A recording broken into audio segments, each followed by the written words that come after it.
Hi అండి. అందరూ నన్ను అడుగుతున్న క్వశ్చన్, మీ ఛానల్ మానిటైజేషన్ అయిందా అని. సో మీకు రిప్లై ఇవ్వడం కోసమే ఈ వీడియో చేస్తున్నానండి. నా ఛానల్ అయితే మానిటైజేషన్ అయిందండి. నాకు 1000 సబ్స్క్రైబర్స్ అయిపోయిన తర్వాత నేను ఆ మానిటైజేషన్కి అప్లై చేసుకున్నాను. నాకైతే నెక్స్ట్ డేనే మెయిల్ వచ్చిందండి.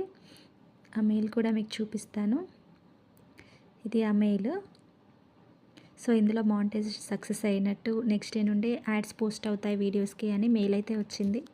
ఆ నెక్స్ట్ డే నుండి నాకు వీడియోస్కి అయితే యాడ్స్ పోస్ట్ అవుతున్నాయండి. మనీ కూడా యాడ్ అవుతుంది. సో ఇప్పటివరకు నేను ఎర్న్ చేసిన మనీ $9 అండి. సో మానిటైజేషన్ అయిపోయి 13 డేస్ అవుతుంది. సో ఇప్పటికి నాకు $9 వచ్చాయి. సో ఒక్కో వీడియోకి మనకి చూసుకోవచ్చు అనమాట ఎంత మనీ ఎర్న్ చేస్తున్నాం అనేది. నేను మీకు ఒక వీడియోకి ఓపెన్ చేసి చూపిస్తాను ఎంత మనీ యాడ్ అయిందనేది. సో దీనికంటే 1000K వ్యూస్ వచ్చాయి. సో దీనికి వచ్చేసి $22.22 అండి. సో ఇట్లా ఒక్కో వీడియోకి మనీ యాడ్ అవుతుంటాయండి. థ్యాంక్ యూ అండి.